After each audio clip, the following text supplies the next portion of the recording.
Good morning friends. जैसे कि हम एक बुक कर रहे हैं life after life, that is by doctor Raymond Moody. और मैंने अपने पिछले दो टॉपिक्स में, दो वीडियोस में ये बताया था कि बाइबल क्या कहती है आफ्टर डेथ के बारे में, और उसके बाद प्लेटो ने क्या कहा उसके बारे में ये बताया था। आज मैं आपसे बात करूँगी कि तिब्बतियन लोग क्या कहते हैं इसके बारे में। तो उधर एक किताब लिखी गई थी जिसका नाम था the Tibetan book of death. तो ये बहुत पहले, मतलब 8th सेंचुरी में तिब्बत में इसके ऊपर काम किया गया था। तब लोगों ने इससे वर्ड ऑफ माउथ से ही बात को स्प्रेड किया था कि मरना कैसे चाहिए। बस ये बातों को लोगों से छुपाया गया, कॉमन मैन से छुपाया गया। तो उसके बाद ये किताब लिखी गई, और किताब का नाम टिबेटियन, जैसे मैंने पहले बताया कि बुक का नाम टिबेटियन बुक ऑफ डेथ है। ये बहुत मतलब वाइज लोगों द्वारा लिखी गई है, बड़े बुद्धिमान टिबेटियन लोग जो थे उन्होंने लिखी है। और उन लोगों ने मरने के कौशल को बताया है कि मरना कैसे चाहिए, और जो पीछे सर्वाइवर्स होते हैं उनको कैसे इस बात को लेना चाहिए। तो दोनों को पॉजिटिविटी में होना बहुत ज़रूरी है, नहीं तो फिर जर्नी, आगे की जर्नी जो होती है वो डिफ़िकल्ट हो जाती है। इससे दो तरह के लोगों को लाभ होता है। एक तो जो मर रहा होता है उसको, और जो जो पीछे सर्वाइवर्स होते हैं उनको भी दुख नहीं होना चाहिए, और मरने वाले को भी ये चिंता नहीं होनी चाहिए, दुख में नहीं मरना चाहिए। तो जो रिश्तेदार पीछे होते हैं वो ज़्यादा प्यार में आकर या इमोशनल होकर ये ना सोचें कि हमने इसको मरने नहीं देना, हमारा तभी प्यार जताया जाएगा, तभी हमारा प्यार साबित होगा कि अगर हम इसको रोक लें। उसका, उनका मतलब दोनों का सकारात्मक होना, पॉजिटिविटी में रहना बहुत ज़रूरी है। इससे मरने वाले को चिंता नहीं होती है। और तिबेटियन डिस्क्रिप्शन के मुताबिक मरने के बाद कुछ देर तक उसकी जो कॉन्शसनेस होती है, चेतना जो होती है, जो इंसान मर जाता है वो मौजूद रहती है, और उसको आवाज़ें सुनाई देती हैं, और धुंधली सी रोशनी भी दिखाई देती है।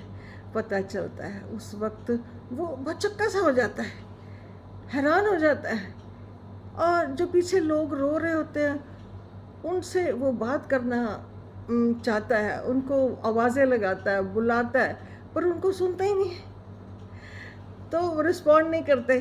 और फिर इसको यकीन नहीं होता कि वह मर गया है, मर गया है। इस वक्त को वो सोचता है कि उसे अब इस वक्त मैं क्या करूं, कहाँ जाऊं, क्या करूं, उसको समझ ही नहीं आती। वो अपनी इस हालत में फिर वो डिप्रेस्ड हो जाता है, और उसी जगह में जहाँ पर उसकी डेथ हुई होती है वहीं पर वो आसपास मंडराता रहता है, उसकी जो कॉन्शसनेस है वहीं पर रहती है।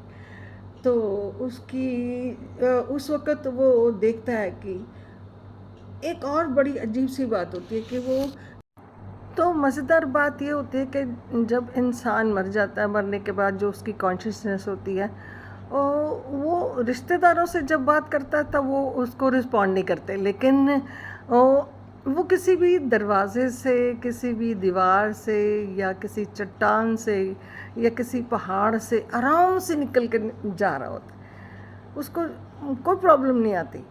तो वो, उसको इस बात की बड़ी हैरानी होती है।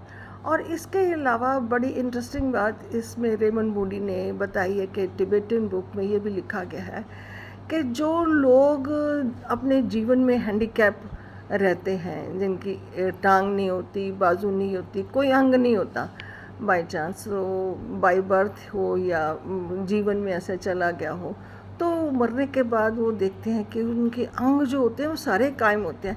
उसको देख के ये बात की बड़ी खुशी होती है, हैरानगी होती है। और जो उसका अगला जीवन होता है उसमें सारे अंग उसको मिलती हैं और खुशियाँ भी मिलती हैं। और फिर उसके बाद जीवन में उसको उनकी कॉन्शियसनेस को दिखाया जाता है, उनके कर्म दिखाए जाते हैं, उनको शीशा दिखाया जाता है, आईना दिखाया जाता है कि देखो तुम क्या क्या करके आए हो। तो उनको जज भी किया जाता है, पर इस प्रोसेस में कोई भी झूठ नहीं बोला जाता।